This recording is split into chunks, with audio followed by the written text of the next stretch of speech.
piso ang rollback sa diesel sa susunod na linggo. Tuloy-tuloy naman ang pamamahagi ng fuel subsidy sa mga tsuper. Live mula sa EDSA Mandaluyong nasa frontline ng balitang yan, si Gerard de la Peña. Gerard, may mga naging problema ba sa payout ng ayuda ngayong araw?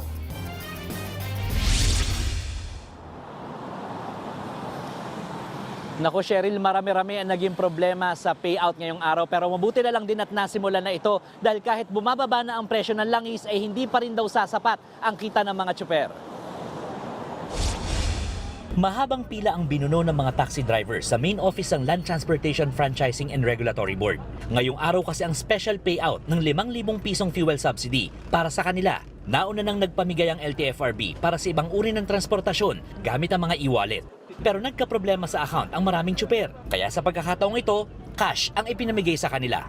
Pero mahirap din kasi na mag-i-wallet tayo na walang verification, may ibigay natin yung pera sa mga tao na hindi naman karapat-dapat. Problema raw ang kawalan o magulong datos na ipinapadala ng mga operator, katulad ng naranasan ng Department of Social Welfare and Development sa mga TNVS. Tinawag ng DSWD na junk list ang listahan na ibinigay ng Transport Network Company sa kanila at LTFRB. May mga mali sa pangalan o di kaya sa birthday ng mga driver.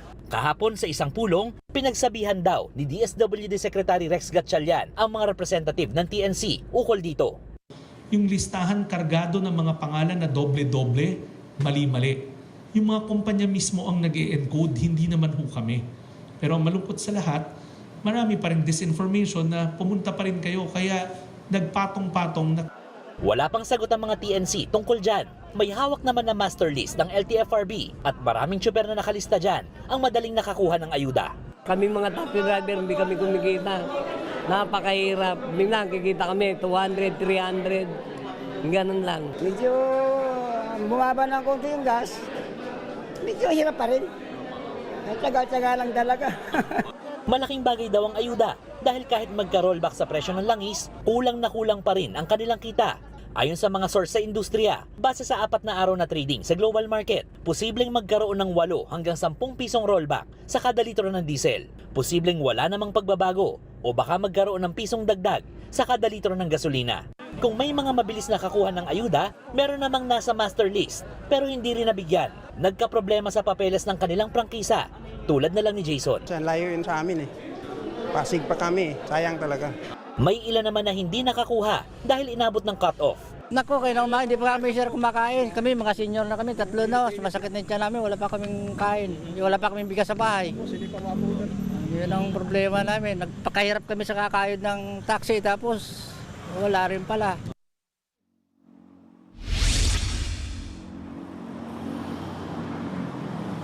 Cheryl, kanina sinabi rin ni LTFRB Chairman Vigor Mendoza II na meron silang 10 tsuper na nahuli na nag-attempt pa rin na kumuha ng fuel subsidy kahit nakakuha na sila noon. So itong 10 ito ay papatawag yung kanilang mga operator sa tulong ng isang show cause order para pagpaliwanagin. At ang mensahe rin ni Chairman Mendoza sa mga tsuper ay huwag daw silang subukan. Cheryl. Gerard, sabi mo nga nasa 8 to 10 pesos yung pwedeng i-roll back sa diesel next week. Bakit ganito lamang kaliit kumpara sa mga nakalipas na linggo? At yung sinasabi mo rin doon sa gasolina, posibleng wala or madagdagan pa ng piso ang gasolina?